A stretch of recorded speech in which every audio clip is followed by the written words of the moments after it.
start. Now let's what is the hydrostatic force on a inclined plane when that surface is submerged in a fluid, right? Suppose this is the inclined surface and this is the free surface. Here we have fluid. Suppose the density of this fluid is rho, right? So we can say that this surface is like that. If we talk about, this is like this surface, this body is like this portion, this surface is in contact with the fluid. The rest of the surface in this body is not in contact with the fluid. Only this portion of this surface is in contact with the fluid. And we saw this is the cross-sectional view of this body. And I am saying, let us say A is the total area of this inclined surface. A is this area is A. And we can say that this inclined surface makes an angle theta with the free surface. Right? Please pay attention at each and every word what I am saying. This angle theta is the angle made by this inclined plane with the free surface. Let us suppose this is the center of gravity G and this is the center of pressure P. We already talked about that center of pressure will lie below the center of gravity if the body is uniform and symmetrical.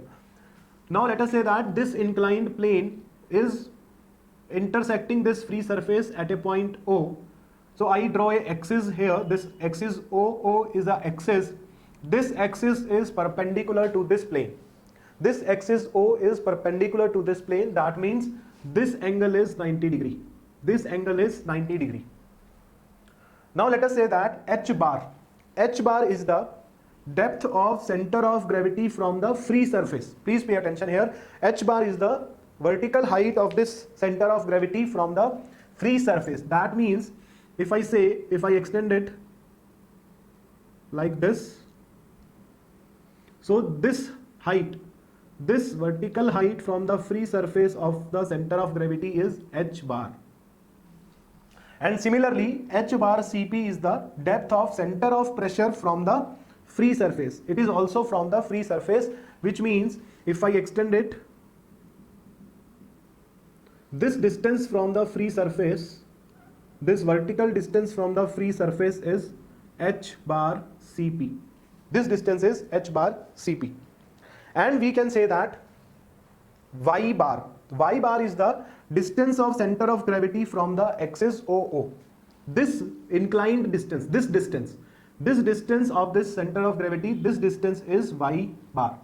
So if I extend it like this, then I can say that this distance is Y bar. And similarly, Y bar Cp is the distance of center of pressure from the free surface, from this axis OO. Not from free surface, right? We can say that this distance is your Y bar Cp. So we can say that this distance is Y bar Cp from the axis OO, right? Or you can take it, if I extend it, then this distance is Y bar Cp, right? Now we can say that if this is the case, we want to find what is the total pressure force on this inclined surface, right? And we know that at each and every point on this inclined surface, at each and every point there is a different pressure, because we know pressure is equal to rho GH. So as this vertical height increases, this pressure will increase. So at each and every point pressure is changing, and if pressure is changing, then the force will also change. So in this case, what we can do to solve this, we can take a elemental strip on this inclined plane. Let us say I take this elemental strip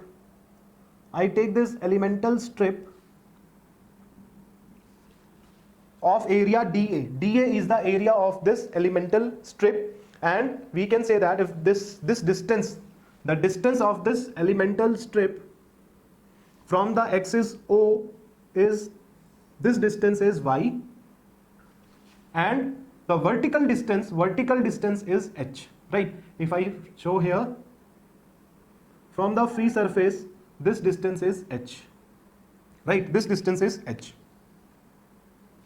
right? We are representing H is vertical distance and y is this inclined distance from the axis OO, right? So now from this you can see that you can see from here that the force, or first of all let us say pressure on the elemental strip. What is the pressure? Pressure will be rho gh, right? Pressure will be rho gh, and that pressure is the gauge pressure. Please make this one point clear, we are talking about the gauge pressure only, right? So the pressure on the elemental strip will be rho g into vertical height, that is h. This is the pressure on the elemental strip. So if we can say what is the pressure force on this elemental strip. Pressure force on this elemental strip, let us say it is dF. This will be equal to force. This will be equal to force is equal to pressure rho gh into area, that is dA. Rho gh into dA. This is the force on this elemental strip. Now we can say what is the total force, total pressure force on surface. On this total surface force, total pressure force on this inclined surface will be equal to, let us say, F. So we can write F will be equal to integration of dF. It will be equal to integration of rho gh into dA. Rho gh into dA. Now from this triangle, from this figure, you can say that h upon y will be equal to h bar upon y bar will be equal to h bar Cp upon y bar Cp, which is equal to sine theta. Right, this is y, this is h, so h by y will be sine theta. So you can see from here. So in place of h I can write y sine theta. In place of h we can write y sine theta. So now the force will be equal to integration of rho g sine theta. H is y sine theta y into dA. I g sine theta y into dA. This is the force, right? If the fluid, we can say if the fluid is incompressible, density is constant, g is constant, sine theta is constant. So this will be equal to rho g sine theta will come outside the integration, rho g sine theta into integration of y into dA. Into integration of y into dA. And you already know that from your basic concepts of the engineering mechanics that how we can find the center of gravity, right? X-axis, y-axis of x coordinate or y coordinate of center of gravity. How we can find? You already know that y bar will be equal to integration of y dA upon total area A. This you know, right? This is the y coordinate of center of gravity, right? So we can say that from here you can write A y bar will be equal to integration of y dA. So in place of integration of y dA, I can write A y bar. So the force F will be equal to rho g sine theta into A y bar. A y bar. And y bar sine theta is h bar. So I can write from here that the total force on this elemental strip will be equal to rho g h bar, right? Rho g h bar into A. Rho g h bar into A. So this is the force, total force on a surface when it is in contact with the fluid. And h bar is the height from the free surface. Please make this very, very clear, because in some of the problem, when you go to solve the problem, that free surface will not be given. So you have to make a free surface, then you have to measure the h bar from that free surface.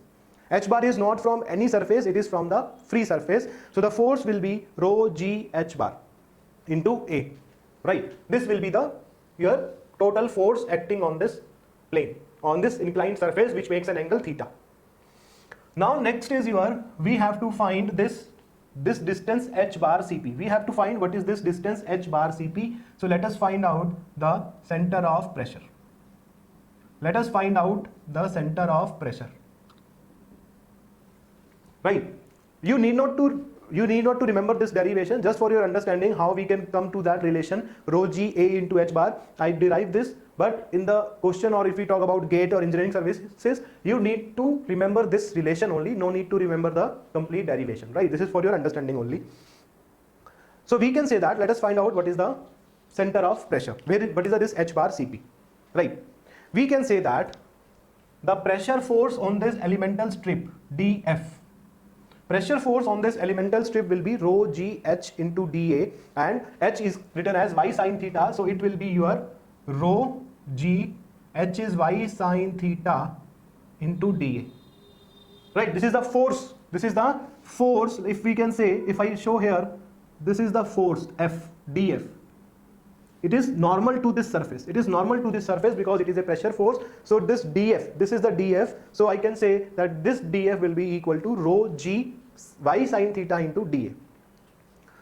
I can say that what is the moment of this force about OO axis, right? We will take that moment of dF about O axis, right? How we can find the center of pressure is, just you know that center of pressure is that force where we can say that this total force F is acting. That means that at this point P, the force which is acting at this point P will be the total force, that is rho g A into H bar. So we can say that to find this, what we can do is we can balance the moment. We can equate the moment of this total force and all the forces on this, right? We can say that the net moment of all the forces on each and every point about this axis OO will be equal to the net force, or the net will be equal to the moment of this force F. Then we can find what is the H bar Cp, right? We can equate the moment of the net force F and the moment of the each and every force.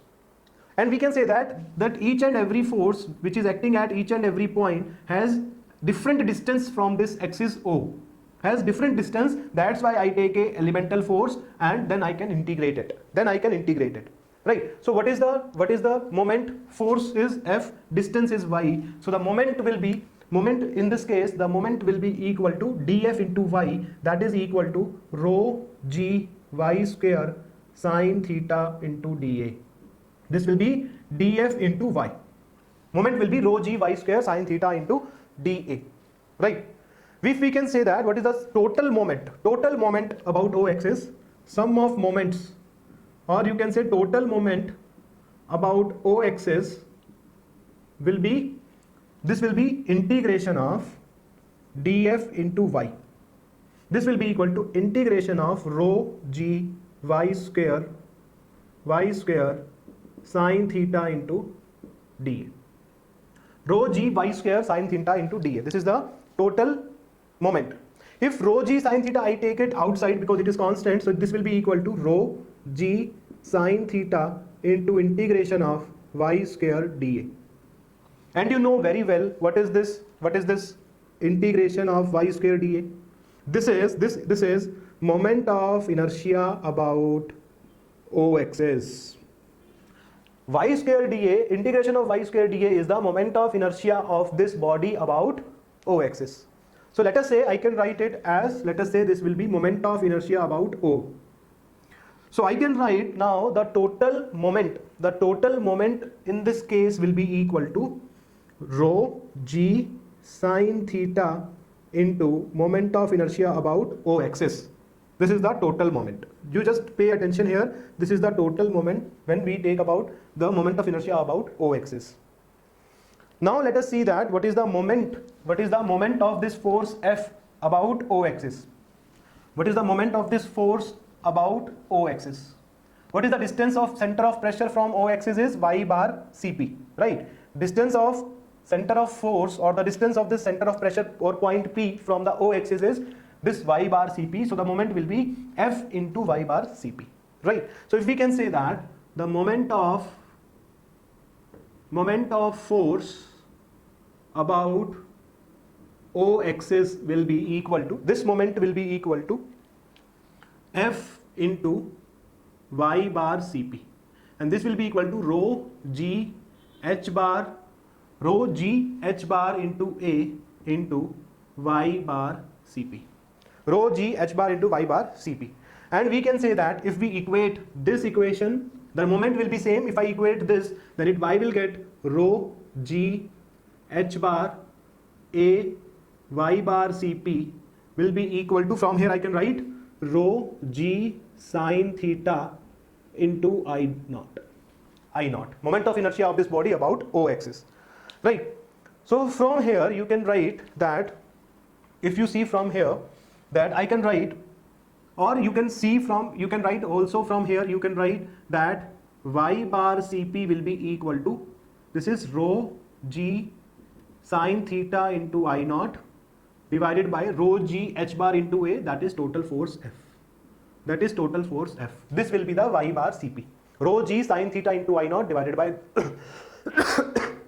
rho g h bar A, that is force.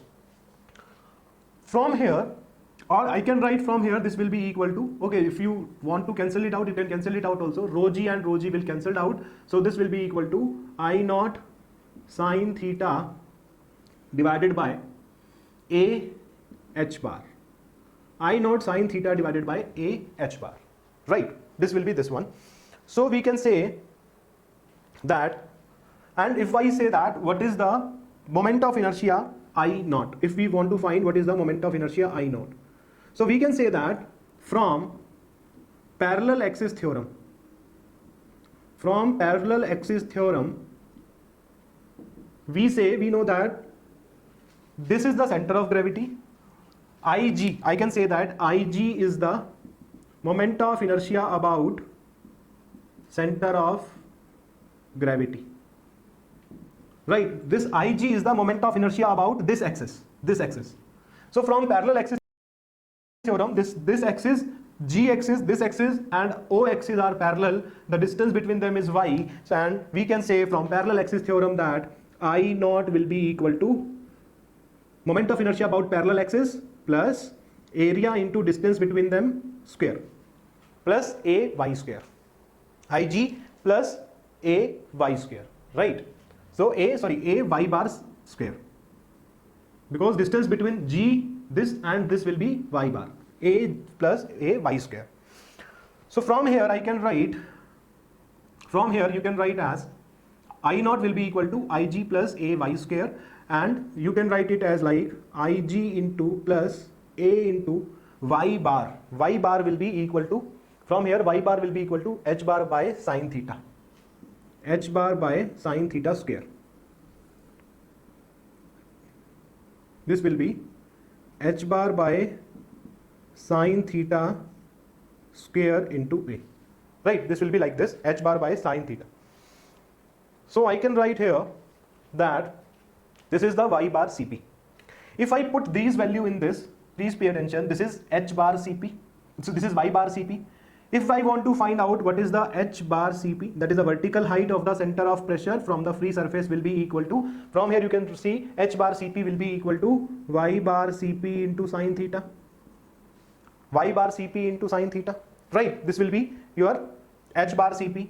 So we can say that the h bar Cp will be equal to y bar Cp. Y bar Cp is I naught, or in place of I naught I can write Ig plus h bar square upon sine square theta into A, this is I naught, right, this is I naught into sine theta, into this sine theta, divided by A h bar, this is y bar Cp, into sine theta, so this is sine square theta,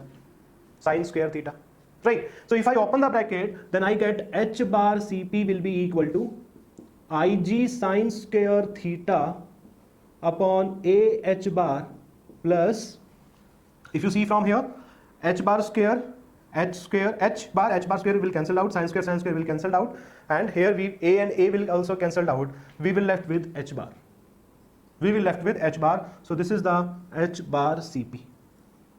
This is the h bar Cp. So you have to remember these two formula. H bar Cp will be equal to h bar plus Ig sine square theta upon A h bar, and F will be equal to rho g A into h bar. You just remember one thing, that these h bar Cp, h bar, all these are from the free surface. All these are from the free surface. So this is the case when we have to solve for the inclined surface, what is the force and what is the h bar Cp. So this force will be this one, and this vertical height h bar Cp will be equal to h bar plus Ig sine square theta into divided by A h bar. Now we can say that if, let us say, if if this plate is vertical, let us say if this plate is vertical, then theta will be 90 degree, sine 91. So then in that case h bar Cp will be equal to Ig upon AH bar plus h bar. If this plane is horizontal, then in that case theta is 0. So in that case, if sine 0 is 0, so h bar Cp will be equal to h bar. So if the surface is horizontal, only in that case you can remember, and also you can see from here that h bar Cp is more than h bar plus something, right? So h bar Cp is always more than h bar, right? But only in the case when the plate is horizontal, in that case h bar Cp will be equal to h bar. And in all the other cases apart from that horizontal case, hamesha your h bar Cp is more, or you can say h bar Cp is below the h bar. So there are two cases, right? When the plate is vertical, if I write here, if the plate is vertical, in that case theta is 90 degree, and if the plate is horizontal, in that case theta will be 0, right?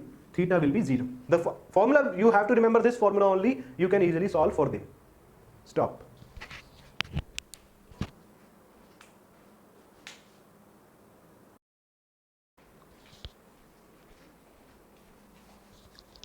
Start. Now the next topic of our discussion will be hydrostatic force on a curved surface. We already see that what is the hydrostatic force on a inclined plane surface. If the surface is plane, right, whether it may be inclined, whether it may be vertical, whether it may be horizontal, whatever it may be, we already find what is the total pressure force acting on that plane surface, right, and where is the h bar Cp. Now the problem comes is when the surface is a curved surface. Why the problem is there with the curved surface? First of all, let us make a curved surface here. Suppose, let us say this is the free surface. This is the free surface of the fluid, right? Here we have some fluid of density rho, right? And this is the free surface, or this is the curved surface on which we have to find the hydrostatic force, right? This is the curved surface. From here, I can say from here to here, right? We want to find what is the hydrostatic force on this curved surface. Let us say this point is A and this point is B, right? We have to find now what is the problem with the plane surface and what are the difference between, we can say, between plane surface and a curved surface, right? If we talk about, let us say this is a plane surface, right? If we say, suppose this is a plane surface, we say that the pressure force is a perpendicular force. So in this case, all the direction of all the force will be same in this direction only. At each and every point, the direction of force is same, that is perpendicular. In the plane surface, perpendicular direction is same. So we can directly add them. We can directly add all these. But with the curved surface, what is the problem with the curved surface? Let us say this is a curved surface like this. And if this is in contact with water or fluid, then on this, at each and every point, the direction of perpendicular change. The perpendicular direction will change. I can say, let us say at this point, this is the perpendicular direction. At this point, this is the perpendicular direction. At this point, this is the perpendicular direction. So on each and every point, the direction of force changes. The direction of force changes. So now you cannot add them directly. Now you cannot add them directly. In the plane surface, when it is a plane, you can add them directly with the help of integration. We can easily solve it. But in this, we cannot solve directly with the help of integration. You cannot solve for this. Now how to find that force acting on a curved surface? Let us discuss. Let us say this AB is a curved surface, right? For that, let us suppose I take a elemental area. Let us take a elemental area on this. For our better understanding, let us take a elemental area. This is a very small area. Just for your understanding, I took a larger area so that you can easily understand it. Let us say this is an elemental area, right? And this area is dA. This area is dA. On this elemental area, because here some fluid is there, one force is acting in this direction. One force is acting in this perpendicular direction, and I am saying, let us say this is dF, and the force value will be rho g h bar, or you can say rho g h, not h bar, rho g h into dA. And we can say that the distance of this small area from the free surface is h. This distance is h. So the force here will be small force, that is dF, which is equal to rho g h into dA. Now you can see from here, if I can say that this force is making an angle theta, let us say, with the vertical. This force is making an angle theta with the vertical. We can resolve this force into two components. We can resolve it. One will be the horizontal component and one will be the vertical component. Right? This is the horizontal component of this force and this is the vertical component of this force. So I can write that the horizontal component of dF horizontal component will be rho g h dA, this is the force, into sine theta. And what is the vertical component of this force? Rho g h dA into cos theta. This is the vertical component of the force. Similarly, at each and every point, we have one horizontal component, one vertical component. Why we take this? Because we know that, we already discussed that in the curved surface, at each and every point, your direction of the perpendicular is changing. So we need a common direction in which we can add the forces. You need a common direction. So to make it easy to add, I take the component of each and every force at each and every point here, horizontal component, vertical component. So if I add all the horizontal component, so I get the horizontal component of total force. If I add the vertical component of the force at each and every point, I will get the vertical component of total force, and with that I can easily find what is the resultant force, that is equal to under root of horizontal component square plus vertical component square. We know this. So to facilitate that, how we can solve it, I take horizontal and vertical component because we need a common direction so that we can add each and every force. Because we know that we can add each and every force with the help of integration, right? If I integrate this dF, horizontal component of this dF, if I integrate it, I will get the horizontal component of total force. If I integrate this vertical component of dF, I will get the vertical component of total force, right? So I get vertical component, horizontal component, and with the help of that, I can easily calculate what is the total force, right? So let us say, so if I say that from here, if you see that this is dA, right? This is dA. If I say, let us say this is dA. This is dA. And this dA is making an angle theta here.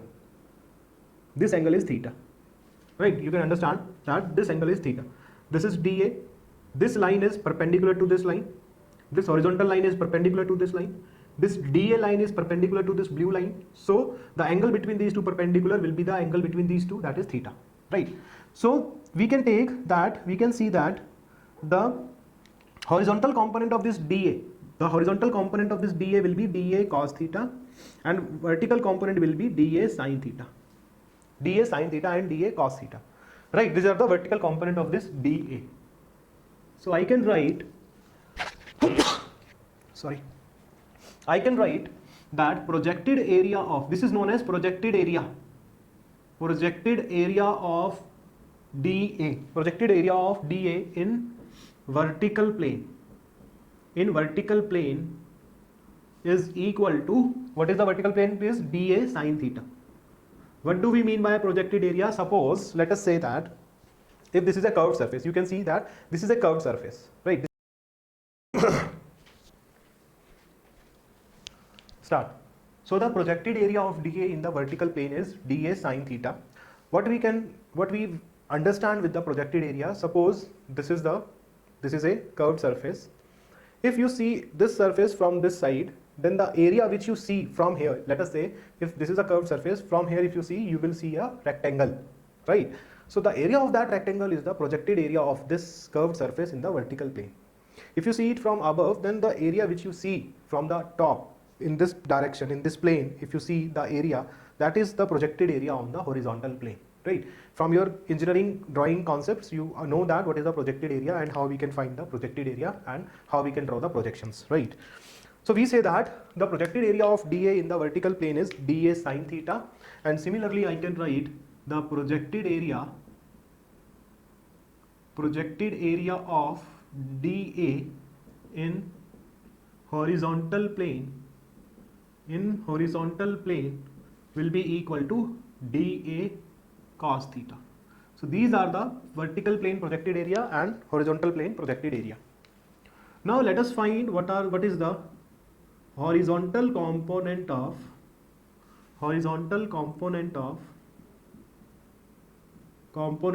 total pressure force.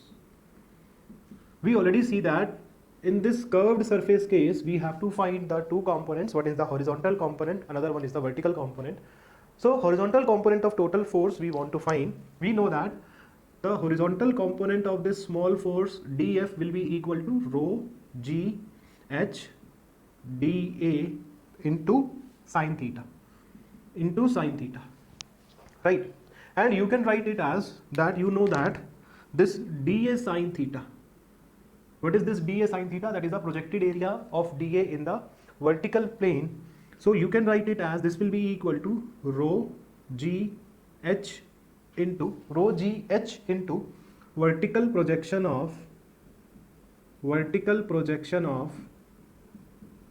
curved area, curved surface, or you can write vertical projection of curved surface, right? So from here if you integrate it, this is the vertical projection of this dA, you can write this is vertical projection of dA. So if you integrate it, this rho g h will be common, will be a constant, it will come out, and the integration of this vertical projection of dA, that at each and every point if you add this you will get the total area, total projected area, total vertical projected area. So if I integrate it, the total horizontal component FH will be equal to integration of this dFH will be equal to rho GH into integration of vertical projected area of dA. Vertical projection of dA, right? Vertical projection of dA. And what is this integration of this vertical projection of dA? At each and every point, at each and every elemental strip, if you add this, you will get the FH will be equal to rho GH into, this will be the vertical projection, or you can say vertical projected area of curved surface, rho GH into area. Force is rho GH into area, and in this case area will be the vertical projected area of this one, right? So from here you can say that the net horizontal force, or net horizontal force on curved surface will be equal to, that will be equal to force on the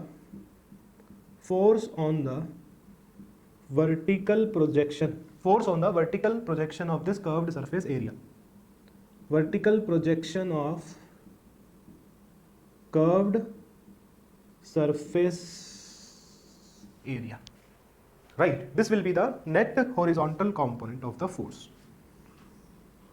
It means, we will discuss it in detail also. It means, suppose this is this one, the vertical component, vertical projection of this area will be a rectangle. Let us say this is like this. The vertical projection will be a rectangle, this rectangle. So this is the similar case of, so we have to find the force on this area, on this surface. This is the case of force on a plane surface, right? Force on a plane surface in which theta is 90 degree. This is a vertical plane surface. So we can find out what is the force on this plane surface, and this, most important, this horizontal force will act at center of pressure. Just important, act at center of projection of projected area. This is most important thing, that first find out what is the total force on this projected area, and it will act at the center of pressure of this projected area. So the force will be like this. This will be the horizontal component of the force, and this distance will be the h bar Cp, which we already know how to calculate. So this distance from the free surface, the point of application of this horizontal component will be h bar Cp. of this surface, right? Now let us come to the vertical component. Now let us come to the vertical component. Vertical component of the total force. Let us see how to calculate this vertical component. We know that the vertical component of this dF will be equal to rho g h dA cos theta.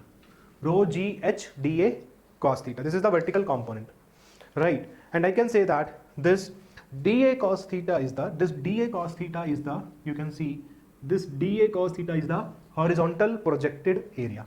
This is the horizontal projected area. Horizontal projected area. So I can write this will be equal to rho g into, let us please understand, h dA cos theta. H dA cos theta. Understand? This is h, this is cos theta, this is cos theta.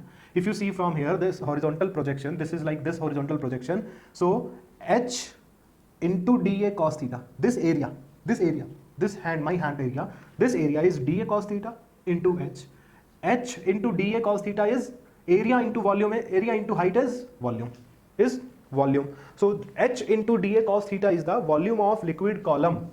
This is volume of liquid column. This is volume of liquid column above the curved surface, up to free surface. This is the most important thing. This volume is up to the free surface. You have to take the volume up to the free surface.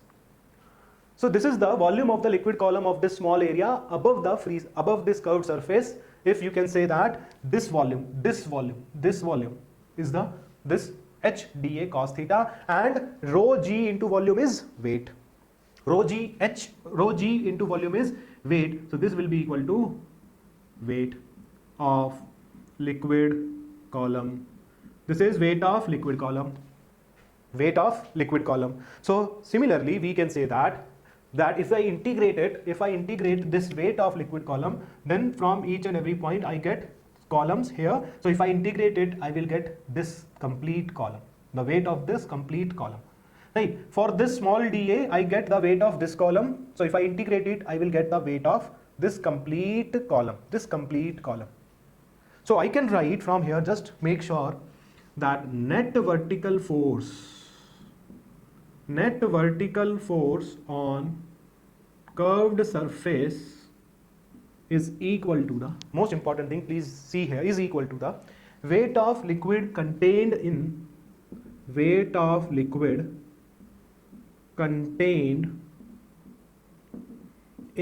it is equal to the weight of liquid contained in the zone bound by two, I will explain this, zone bound by two vertical drawns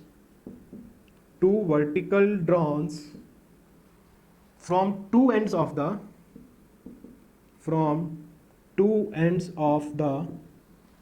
curved surface, from the curved surface up to free surface, right? This is the net vertical force. Net vertical force is, if I, just for your understanding, I rub this, right? We understand that why we take this. I rub this complete. So this is the curved surface on which you want to find the vertical force. Then the vertical force is the weight of the column. Just understand one thing, only this definition you have to learn, that it is the weight of the column of the zone bounded by, when I extend these, if I extend these two ends of this curved surface up to the free surface, right? If I stretch these 2 points of this curved surface up to the free surface, then the volume, the weight of this fluid is the vertical component. And you know that weight is acting in the downward direction. So in this, force will be acting in the downward direction. So it is up to the free surface you have to extend it. And most important thing, it will act at center of, not pressure, it is act at center of gravity of this liquid column. This is the important thing. It will act at the gravity, center of gravity, because weight is acting at the center of gravity. So the center of gravity of this column, at that point this vertical force is acting. So this is the vertical component. So I again say that the horizontal force is the force on the projected area in the vertical plane, and the vertical force is the weight of the column, of the liquid column. If I stretch the two ends of the surface up to the free surface, the volume bound by that area, that zone, the weight of that zone is the vertical force. So if I say that from here, from this, we know that if this is the curved surface, I rub this, right? You understand? I rub this. Now we can say that on this curved surface, we have, we have horizontal component in this direction, horizontal component, vertical component in this direction, right? In the downward direction, vertical component will be there.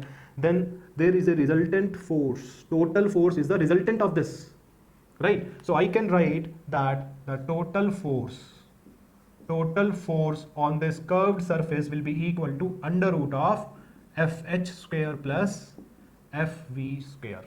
FH square plus FV square, and it is acting at an angle. Let us say that we have to find that at which angle this is acting. So suppose this angle is theta. Let us say this angle is not theta. Let us say this angle is alpha. This angle is alpha. So tangent alpha. This tangent alpha will be equal to, or you can say you will take alpha this one, because generally we are taking with the horizontal. Let us say this is alpha. So the tangent alpha will be the opposite side, that is FV upon FH. Alpha is the angle made by the horizontal axis, horizontal direction. So this total force will acting at this angle, and the magnitude of this force will be equal to under root of FH square plus FV square. Just remember one thing, horizontal component is acting at the center of pressure of this area, of this plane, and vertical component is acting at the center of gravity of that liquid column, of which you are calculating the weight.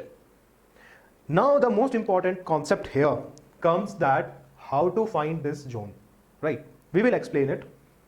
Stop.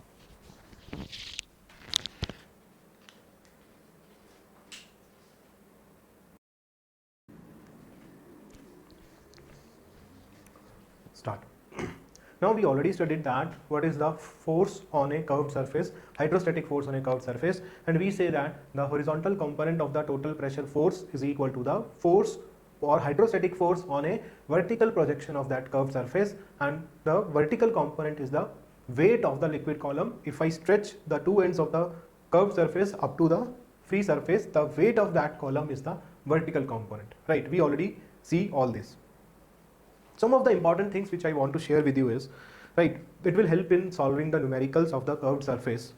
Sometimes what happens is that the underside of the curved surface is in contact with the fluid, which means that sometimes, let us say that it happens that this is the curved surface, this is the free surface, and we can say that sometimes this, let us say the curved surface is of this shape. This is the curved surface, right? This is the curved surface, and this is the curved surface from this point to this point. And the problem is that we have fluid here. Here we have fluid. Fluid is not in this, fluid is here.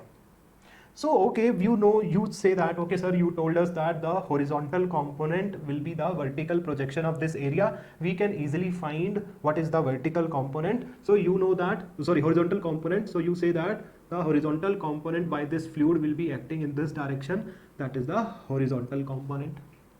And if the fluid is here, just understand, if the fluid is here, let us say that if the fluid is here, so it will act the force perpendicular direction. Let us say at this point, the force is acting in this direction, total force. So it has two components. The vertical component is this one in the upward direction is the vertical component, and in this direction we have horizontal component, right? We can easily find out the horizontal component by taking the projected area of this curved surface. We can easily find out. But now the problem is with the vertical component. We say that the vertical component is the weight of the liquid column when you took these two ends of the curved surface and extend these two ends up to the free surface,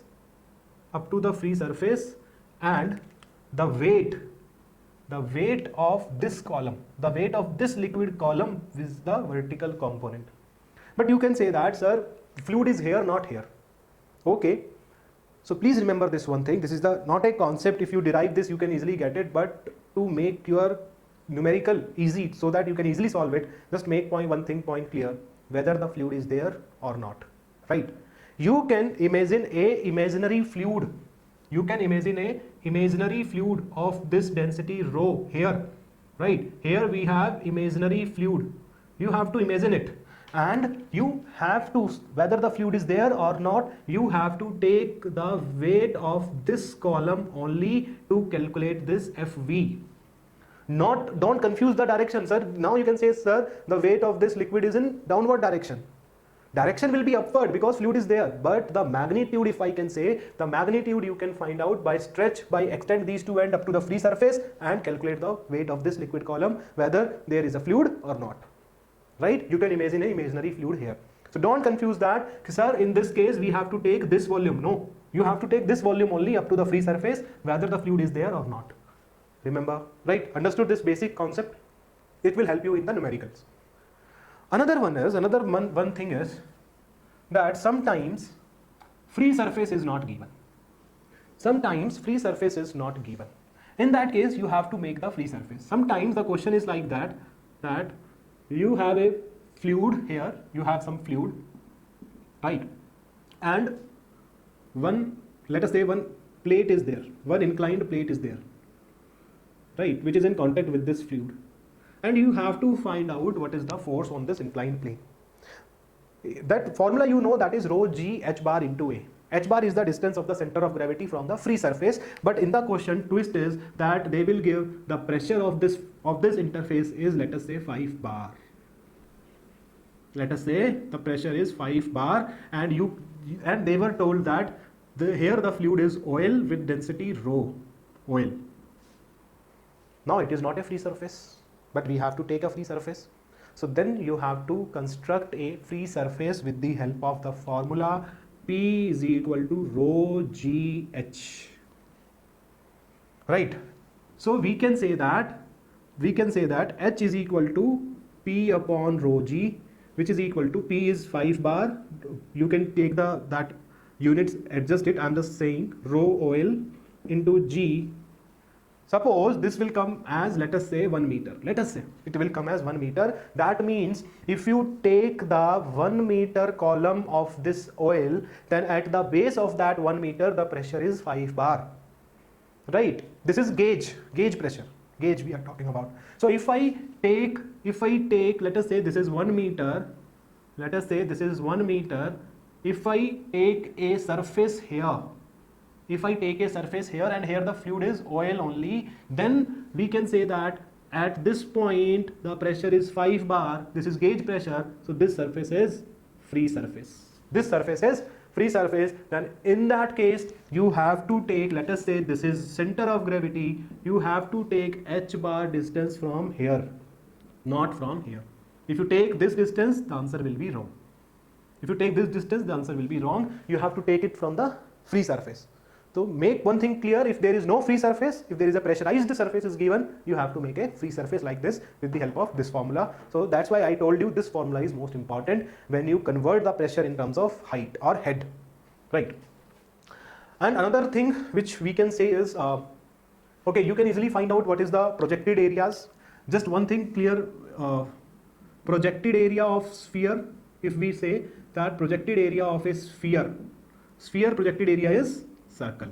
Just remember this thing only, that projected area of the sphere is a circle, right? This will help you in solving the question of if the sphere is coming, then you can easily solve this.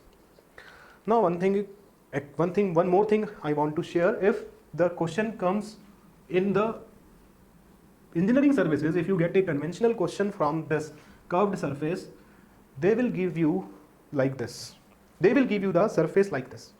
They will say that this is a curved surface.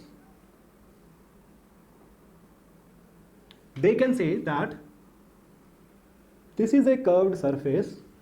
Here some fluid is there or some fluid will be there. We don't know. I just want to say you something. Let us say this is a curved surface and the equation of this curve is, let us say, x square is equal to 4ay. They will give you a parabolic equation. Then now we have to find the area of this. We have to find the area because we know we want to calculate the area to calculate. See, there is no problem in calculating the horizontal force, because if this is the parabola of this shape, then the horizontal component, this vertical projection of this is a rectangle only. You can easily calculate this. This, let us say this height is h.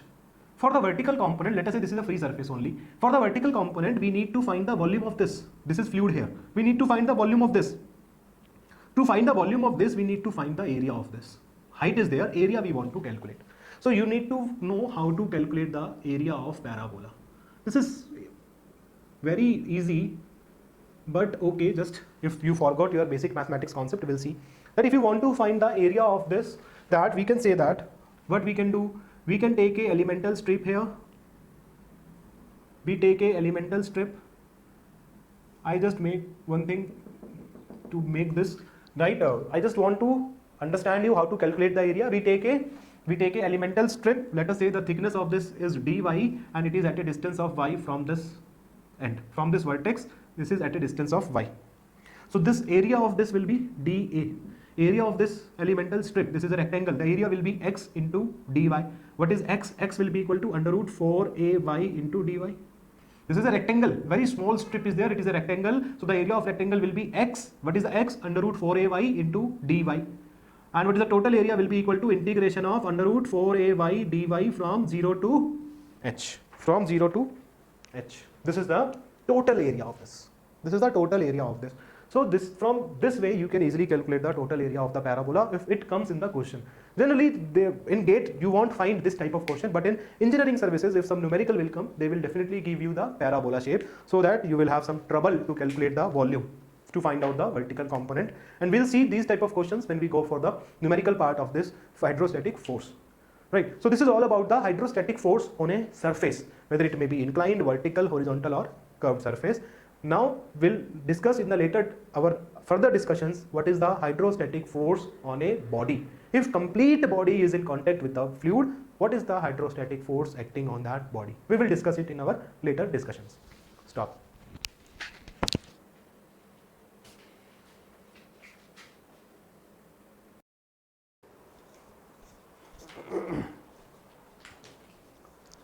Start. In this session, we will discuss the concept of buoyancy and flotation.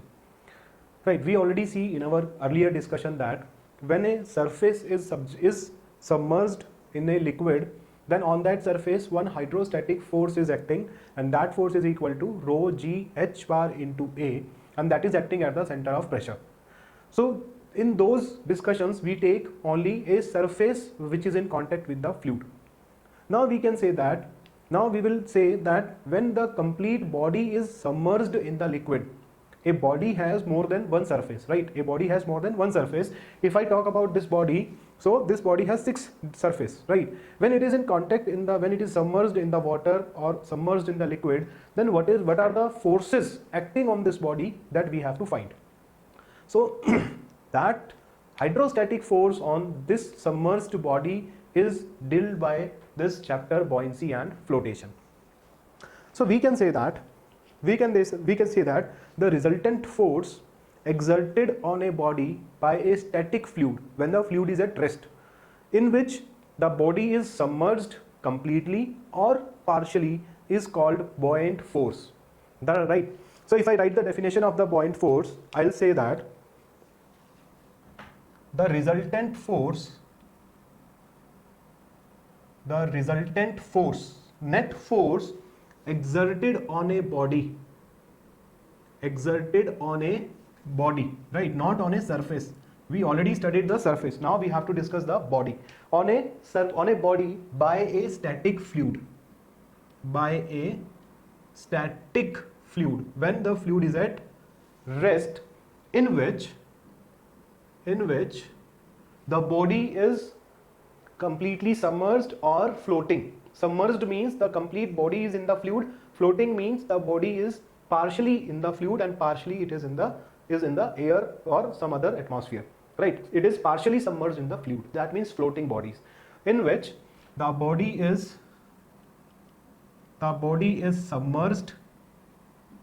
submerged or floating.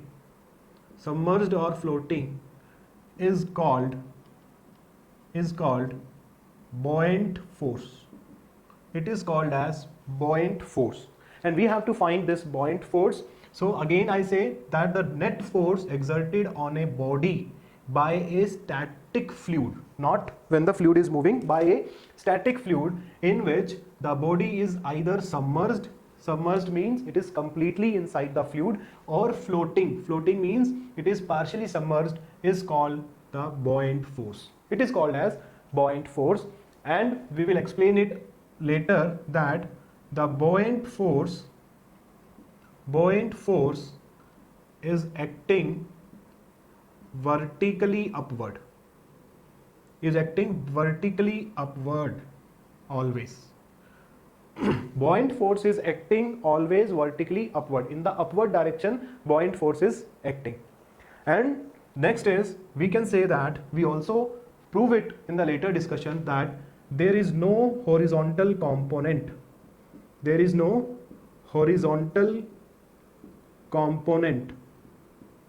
There is no horizontal component of resultant buoyant force on the body. Of resultant buoyant force on body. There is no horizontal component. Only one vertical component will be there, and that vertical component in the upward direction is known as your buoyant force, and this principle is known as Archimedes principle. This principle is known as Archimedes principle. Is known as Archimedes. It is based on the scientist Archimedes principle. Right. This is Archimedes principle. Now let us find out what is the net vertically upward force acting on that body. We have to find out. We have to solve for it. Right. If I can say that if you remember the previous discussion when we talk about a surface, a net surface on which the force is acting, hydrostatic force is acting, we can say that the resultant horizontal force in any direction for a closed surface is always zero. Why so? Just first of all, let us say that this is a surface. This is a free surface. Here fluid is there. For your understanding, I am explaining this. Suppose we have this body which is completely inside this fluid. We have this body. All the surface of this body, completely all the surface of this body is in this fluid. Now we can say that at each and every point some force is acting. At each and every point some force is acting. Pressure force based on that height. Some curved surface are there, right? Some plane surface will be there. So at each and every point the force is acting. If you see that this is a closed body and you know that the horizontal force will be equal to rho g a into h bar. Right, it may be area, this A is the projected area, it may be the projected area, but if you see that it depends upon this h bar. So if we say, let us think about this, if we say with the red line I am showing the horizontal forces, if say I am talking about this height is let us say h1, this height is h1. So at this point the force is acting in this direction, and at this point the force is acting in this direction, they will cancel out each other. Similarly, at any other height, let us say this is height h2, we have 2 points. One is this, one is this. So this force and this force will cancel out each other. That's why we don't have any resultant horizontal component of force if this type of closed body is there when it is inside the fluid. Vertical components are there because vertical component is the weight, right? Vertical components will not cancel out. right? Because this will have some other weight, this surface will have some other weight, and so on. Vertical components will not cancel out, only the horizontal components will cancel out in this case, right? Now let us solve for the, this is for your understanding I am saying. Now let us solve for the equation for this buoyant force. We have to solve for this, right? We'll take a simple cubical body inside the fluid. Let us say this is the free surface, right? In the fluid mechanics, the most important, you will find this free surface everywhere, right? Free surface is everywhere in the fluid mechanics. This is the free surface. We have fluid here.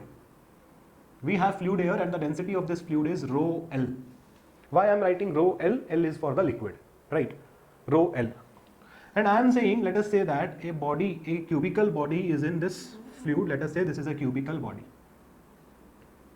right? This is a cubical body.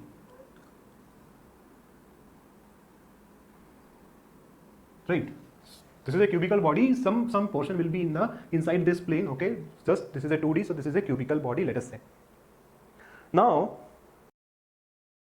let us say that this distance is x1. This distance is x1. Let us say, and this distance is, we can say this height of this body is, let us say, h. Height of this body is h. We are taking, right? And this is a solid body. This is a solid body, and we can take that density of this body is rho s. S for solid, right? So I am writing here rho L is the density of fluid. Rho L is the density of fluid, and rho S is the density of solid, right? We will explain why we are taking the density of solid and density of liquid separate. Now, if you see that there are four faces, which you can see this top and bottom surface and these two surfaces. Right? This surface is there. This surface is there. This surface is there, and this surface is there. One surface is in front of you, and another surface is in the back of this. Right? Now, let us say that on this top surface, one force. This is a horizontal surface, horizontal plane surface. On this, let us say a force F1, hydrostatic force is acting, and that force will be rho g into area. Rho g into area. Let us say A is the area. A is the area of the surface. Rho g A into h, and h is, this is a horizontal. So in that case, h bar is this one only, x1 into x1. Similarly, on this bottom surface, we have a force in this direction because fluid is here. So it will exert a force in this direction. So that force will be F2. Let us say it will be equal to rho g A into x. H is x1 plus h. X1 plus h. This is the force on top and bottom surface, right? Let us say on this left surface we have a force F3 is acting, and this will be equal to rho g, let us say A1. Let us say A1 is the area, right? A1 is the area of this. So this will be rho g, A1 is the area of this surface, A1 into h bar. What is the h bar? H bar will be, in this case, if this is symmetrical, this will be h by 2 plus x1, right? So I am writing only h bar. And here we have one force F4, and the magnitude will be rho g, area is A1 into h bar. Rho g A1 into h bar, because these are symmetrical body. This is symmetrical body, so h bar will be same for both this face, and area will be same. So we can say that in this case that F3 will be equal to F4. That means net horizontal force will be equal to 0. Net horizontal force will be equal to 0. And if you say that if you say that A is the area of all the surface have same area A, let us say, then we can say that what is the volume of this body? What is the volume of this body? Volume will be area into height h. This is the volume, right? We can take it is a symmetrical body, so all the faces have same area. Cube you can take, then all the surface have same area. And then you can say that what is the net vertical upward force. What is the net vertical upward force? Net vertical upward force will be equal to, you can see from here that net vertical upward force will be F2 minus F1, and this will be equal to, net vertical force will be equal to, if you see from here, this will be equal to rho g a into h. If you solve this, you will get rho g a into h. And what is this a into h?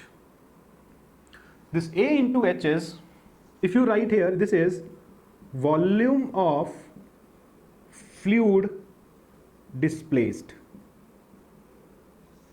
Volume of fluid displaced. Why I write this? In this case, this body is completely inside the fluid. So in this case, the volume of this body will be equal to the volume of the fluid displaced. But there may be the case like this, if let us say this is the fluid surface, there may be the case that only some portion of the fluid, some portion of the body is in contact with the fluid like this. It is partially submerged. So these forces which we talk about will act only on this portion. Right here, no fluid is there. Only on this portion, this force is acting. So we have to take only this volume. So better to write the volume of fluid displaced. If I write here volume of body, you may make a mistake when you solve the question when the body is partially submerged. You may make a mistake. Right. So that's why I write this is the volume of the fluid displaced. So volume into rho into g. So this will be equal to the weight. This is weight of the fluid displaced. So this will be equal to, so I can write from here that buoyant force will be equal to weight of fluid displaced. How much is the fluid displaced by this body? The weight of that fluid is the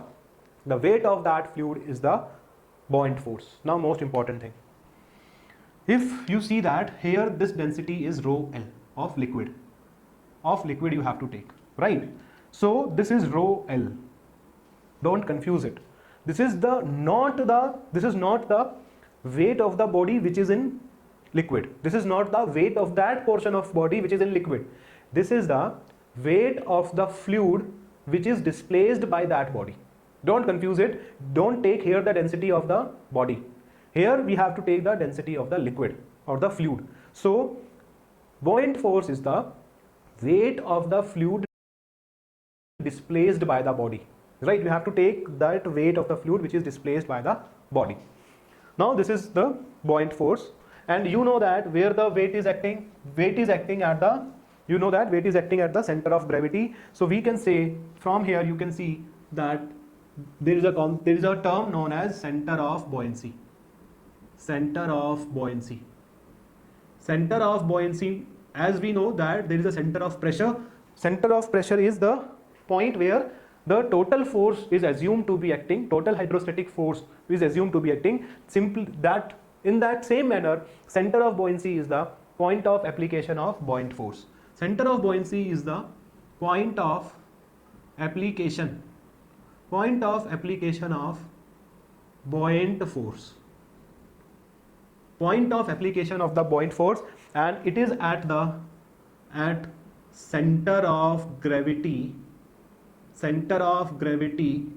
of fluid displaced. Center of gravity of fluid displaced, not the center of gravity of the body submerged. It is not the center of gravity of the body submerged. Now you may have a confusion that, sir, the center of fluid displaced and the center of body submerged is same. No, this is not the case. We'll explain it, right? We will explain that why the center of gravity of the fluid displaced and the center of gravity of the body submerged in the fluid is not same. They may be same, they may not be same. Suppose, let us say that you have, let us say, for example, this is a free surface. Here you have some fluid. I'll explain it. There is a most basic confusion among the students that they are the same. That center of gravity of fluid displaced and center of gravity of the body submerged, they are the same. No. Why? Suppose you have this type of body here. This symmetrical body, again I am saying, this symmetrical cube body is inside the fluid. Right. If this body is a uniform body, If this body is a uniform body means if the mass distribution in this body is uniform. If the mass distribution is uniform, then we can say that center of gravity of this body and center of the fluid displaced is same. Or you can see like this. Suppose, I am saying suppose, let us say this distance is 4 and this distance is 4 meter, right? This length and this length is 4 meter, let us say. If this body is symmetrical as you can see, and if this body is uniform in the mass distribution, then you can say that the centroid will be at the middle, that is 2 meter and 2 meter from here, it is at the middle. And if you see the center of gravity of the fluid displaced means if you remove this body from here and put the fluid here, then what is the center of gravity of that fluid? That is the meaning of center of gravity of this fluid displaced. Fluid displaced means when this body is not here, there is a fluid, right? And you know that if there is a fluid, that fluid is uniformly distributed. That fluid, this shape of fluid part, this much volume of fluid is here, and fluid is uniformly distributed, so that fluid is uniformly distributed. So in that case, the center of gravity is in the middle only. And if the body is also uniform in mass distribution or weight distribution, then it is also at the center. Then in that case, if the body is symmetrical and uniform in the mass distribution, then the center of gravity of this body and center of gravity of the displaced fluid is same. But if suppose this body is made up of, let us say I divide it into half. Let us say this body is made up of, half portion is made up of wood and half portion is made up of iron, let us say, right? The body is symmetrical, but half portion is wood, half portion is iron, and we know that iron has more density than the wood. So from your basic understanding of engineering mechanics, you can say that, sir, in that case, the center of gravity of this body may lie here. Now it is not at the center. It may lie near to the iron, because iron has more weight, wood has less weight, so it will lie near to the iron. But if we talk about the center of gravity of the fluid displaced, the fluid which this body is displaced now is the same as we discussed earlier in case when this complete is made up of wood. Because when this body is here, when this body is not here, we have fluid in this space, that fluid is uniformly distributed. So in that case, the center of gravity of the fluid displaced is this one only. But now the center of gravity of this body is here. So it will change. So I think now you have better understanding that why the center of gravity of the fluid displaced and center of gravity of the body submerged is not equal. They are not equal. They cannot be equal. They can be equal if the body is symmetric and uniformly distributed in mass. If that is the case, then we can say that yes, that point B and point G will lie in the same position. But if they are not in the body, the mass distribution is not same, is not uniform, then there is a difference between the point of application of B and point of G. So that's why you just remember this, that the center of buoyancy is the center of gravity of fluid displaced, not of body submerged. It is of the fluid displaced, right? I think up to this your concept will be clear, that what is the buoyancy and how buoyancy will act and what is the center of buoyancy. Right, stop.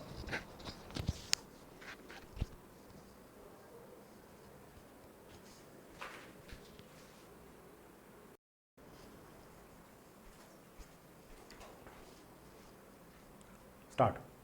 Now the next concept of our discussion will be the flotation, or you can say the principle of flotation. Flotation means when a body is floating over a liquid surface, right? It means that there may be the case that the body is floating when the top surface of the body is coinciding with the surface of the liquid, or that body is partially submerged in the fluid and partially in the above the fluid. Like that, if you can say that flotation is of two types, you can assume the flotation like this. If this is the surface of the fluid,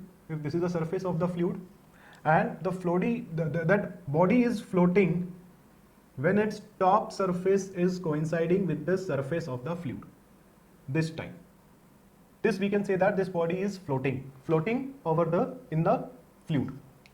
And there may be the case when some part of the body is in the fluid, right? Body is partially submerged in the fluid like this. the body will partially submerged in the fluid. This is known as flotation, floating bodies you can say. These are the floating bodies, right? These are the two types in which you can say that the body is floating, and you can see from the basic knowledge of the density that this is the case when density of the solid is less than or equal to density of the fluid. Density of the solid is less than or equal to the density of the fluid, then only this is the case when density of the solid is equal to density of the fluid, and this is the case when density of solid is less than the density of the fluid, right?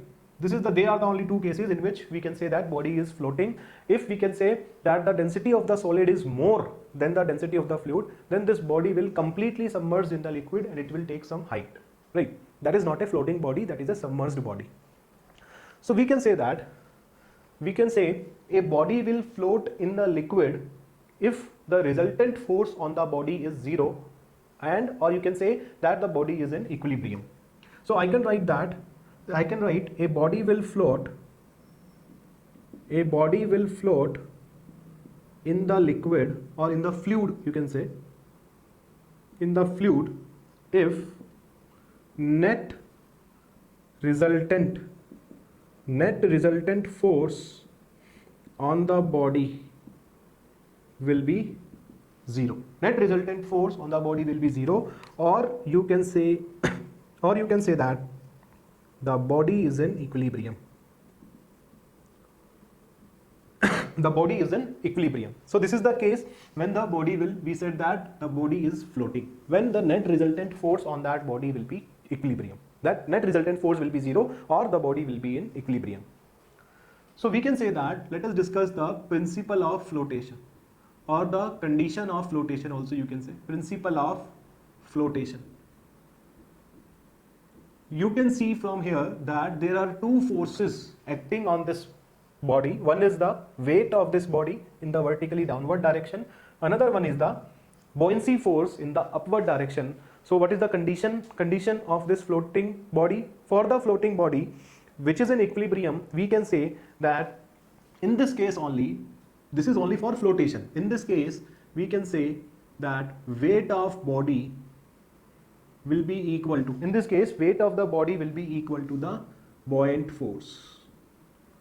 Buoyant force. This is for floating bodies. Please understand, this is for floating bodies, not for the submerged body when they are completely inside the liquid. It is not the case. And buoyant force is the weight of fluid displaced. Weight of fluid displaced. So this is the condition of the flotation, that when the weight of the body is equal to the upward buoyancy force or weight of the fluid displaced, then we can say that the body will be floating body. Let us derive the relation between that. Let us see an example so that you will be better understand this concept. Let us say this is the free surface of the fluid. This is the free surface of the fluid, and one body is partially submerged in this fluid.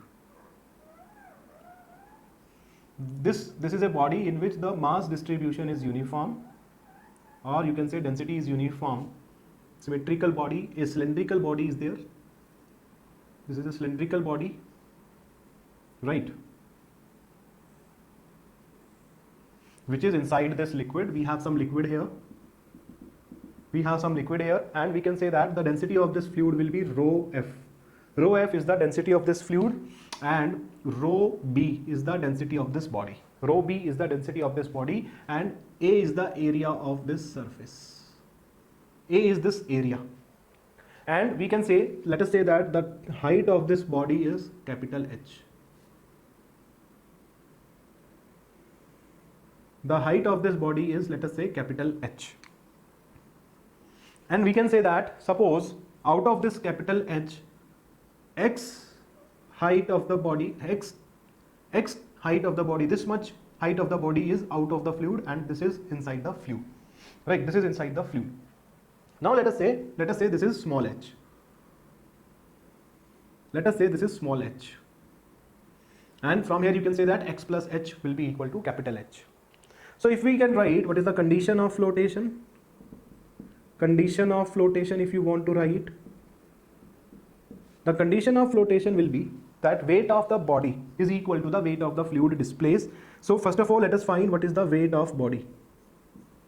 Weight will be equal to mass into g. Mass is density into volume. So weight will be equal to density of the body into volume is A into capital H into g. This is the weight of the body. Now we have to find what is the weight of fluid displaced. What is the weight of the fluid displaced? What is the weight of fluid displaced? This much amount of the fluid is displaced, then the weight of the fluid displaced will be equal to density of fluid. Make this clear. We have to take density of fluid into volume of the fluid displaced, that is A is the area, small h. Small h is the height which is inside the fluid into g. This is the weight of the fluid displaced. And we know from the principle of flotation that in that case, principle of flotation says that weight of body will be equal to this buoyancy force. This is the buoyancy force. Now if you see from here that where this weight of the body is acting, this weight of the body is acting at the center of gravity. Let us say this is the center of gravity. So if this body is uniform, then uniform in the mass distribution, density is constant. Where is the center of gravity? The center of gravity will be capital H by 2, right? You may understand this, right? We already discussed how to calculate the center of gravity. So the center of gravity, let us say from here we want to show. So this center of gravity will be at a distance of capital H by 2. Capital H by 2. And where this buoyancy force is acting, this is acting at the center of buoyancy. Where is the center of buoyancy? Center of buoyancy will be the center of gravity of this weight of this much volume of the fluid. If in place of this solid body of this shape, if we have the fluid, what is the center of gravity? This is a symmetrical, fluid is symmetrical, fluid is uniform. So this will be at, this is center of buoyancy, this will be at small h by 2. Small h by 2. Don't confuse it, this is at small h by 2. So we can say that on the center of gravity of this body, weight is acting, and on the center of buoyancy, this buoyancy force will be acting. Center of buoyancy force will be acting. On the center of gravity, weight will be acting. So these two are equal so that the body will float. So we can say that from here, weight of the body is rho b. Weight of the body will be rho b. A into capital H into G will be equal to rho f into A into small h into G. This will be the principle of flotation or floating equation. So from here you can say that small h will be equal to density of body upon density of fluid into capital H. Density of body upon density of fluid into capital H. So from here you can find that how much is the body, how much is the volume, or how much is the height of this body which is inside the fluid. So this small h is the height of the body which is in the fluid, and x is capital H minus small h which is outside the fluid. So from here you can find out what is the value of this small h. So this will help you in solving the question when the body will float, and they will not give the amount of the body which is inside the fluid. So you have to find the amount or this small h, so that you can easily, after that you can calculate what is the buoyancy force and what is the, you can say, metacentric height and so on. We will discuss it. So this principle you have to remember, and this is known as principle of flotation. Stop.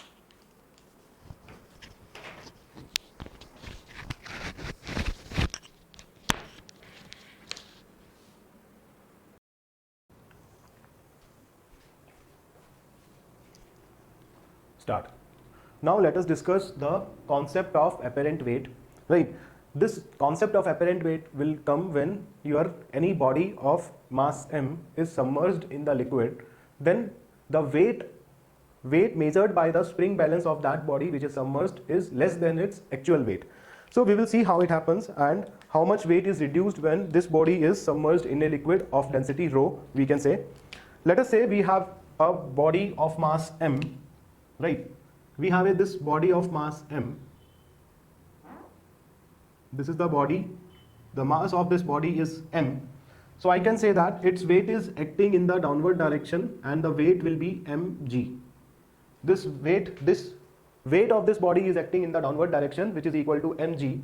And if I attach a spring balance with this body, if I attach a spring balance, let us say that this is the spring balance which will be used to measure the weight of this body. Here we have some spring, right?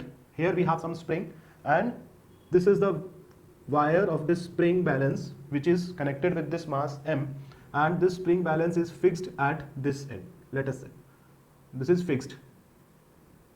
This is your spring balance. Spring balance.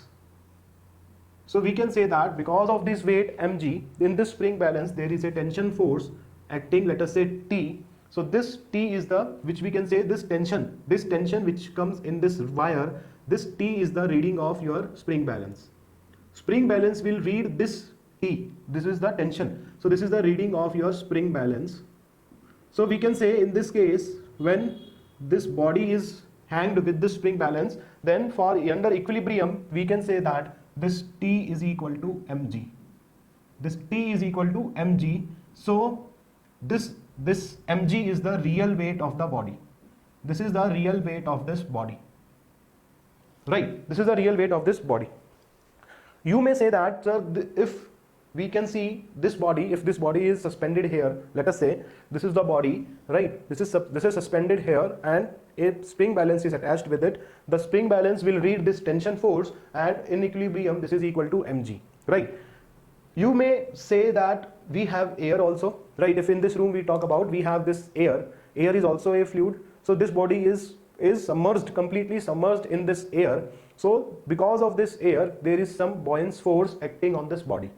But we can say that because the density of this air is very less, if you can say the density of air is 1.2 kg per meter cube. If we talk about the buoyant force of air, that buoyant force is very less. Obviously there is a buoyant force acting on this body, because of air, but this buoyant force is very less, so that we can neglect it. Hence this tension which comes is the real weight of the body. Now let us say that if in another case, if we can say we have this spring balance, same spring balance we have, and now this body of weight m or mass m, which is suspended with this spring balance, we have this body of mass m, but now this body is submerged in a liquid, right? This body is submerged in a liquid. We have a liquid here. Let us say this is a container in which some liquid is there of density rho L. So this body is submerged in this fluid, some liquid is there, the density of this liquid is rho L, and m is the mass of this body. So we can say that when this is the case, there is a tension comes on this spring balance, there is a spring here, right? Tension will come, but if you see the forces now, we have the weight of this body acting in the downward direction, that is equal to mg, and one buoyant force is acting in the upward direction, one buoyant force which is equal to the weight of fluid displaced is acting in the upward direction on this mass m, right? So from equilibrium we can say that if we talk about equilibrium condition will say that net force will be 0. So we can say all the upward force T plus Fb will be equal to mg, and hence from here you can say T is equal to mg minus buoyant force. So now the spring balance will read the reading mg minus Fb, right? So for this spring balance, now the weight of this body is mg minus Fb, not mg. This is known as apparent weight, which this spring balance will feel. Apparent means it is imaginary weight. This will feel this apparent weight, right? This is not the actual weight of this body. Actual weight of this body is mg, but because of this buoyant force, this spring balance will read this reading mg minus Fb. So for this spring balance, the weight of this body is mg minus Fb. So this is known as apparent weight. So if we can say what is the reduction of weight? Reduction of weight is how much the weight is reduced when this body is submerged If the body is not submerged, then the weight is mg. This is the real weight, minus when the body is submerged, the weight read by the spring balance is mg minus fb. So the reduction of weight is Buoyant's force. So the reduction of the weight is Buoyant's force. So this is the concept of the apparent weight. When a body is submerged in the liquid, its weight read by the spring balance will decrease by the value of Buoyant's force. So this is the concept of apparent weight. Stop.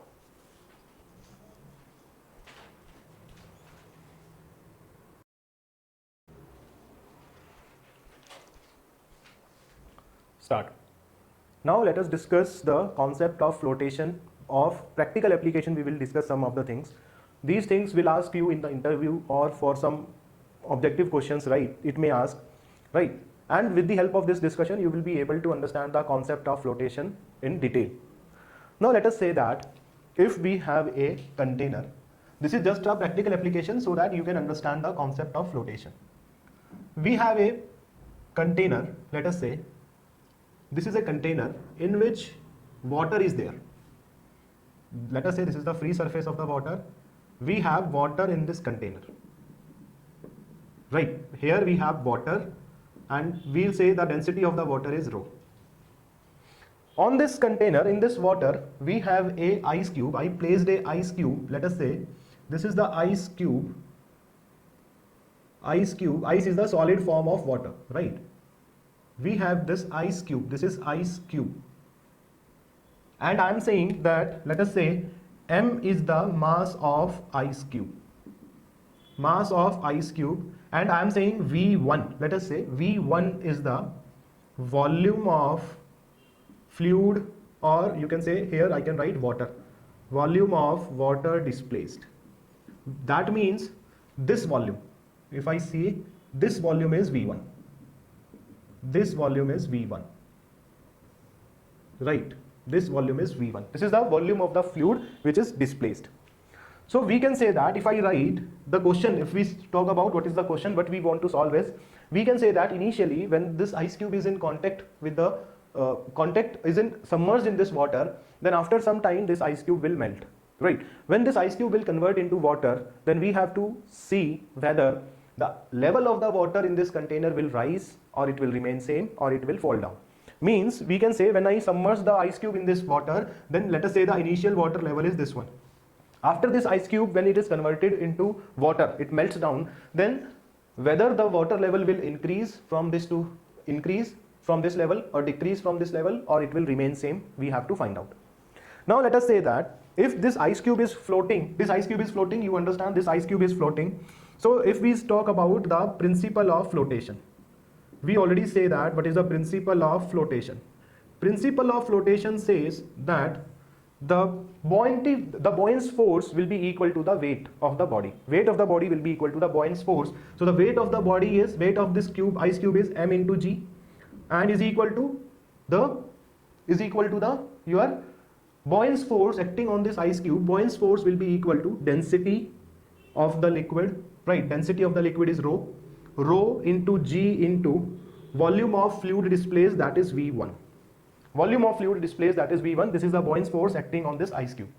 So from here I can say that volume of fluid displaced, V1 will be equal to, volume of fluid displaced will be equal to m by rho. M by rho. This is the volume of the fluid displaced, right? Now this much amount of volume is displaced by this ice cube, right? We want to say that whether the level when the ice cube is floating, and when we can say now in this volume, you just understand, in this volume we have ice cube, right? We don't have water here, we have ice cube. After melting of this ice cube, when this is converted into water, then if the volume made when this is converted into water is greater than the volume of the fluid displaced, here after it melts, here this water will come, here water will come after this ice cube melt. That water is from this ice cube only, right? Otherwise from other source water is not coming. When this ice cube will melt, that water will only takes the place of this V1. So if we can say if the volume which comes when this ice cube is melting is greater than the volume of the fluid displaced, so the amount of water which we get is more than which we want, then the level will rise. If it is less than V1, the level will fall down, and if it is equal, then the level will remain same.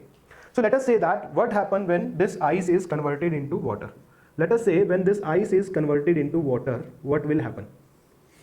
We say that if m is the mass of water, m is the mass of ice, then we can say that mass of water after converging, when this ice will convert into water, the mass of that water is also m. The mass of that water is also m. If this much amount of mass of water we got, then what is the volume we got? If I equate it V2, V2 is the volume which we got, volume of water which we got when this ice will melt, when this ice will melt into density of water. So V2 is equal to m by rho. V2 is equal to m by rho.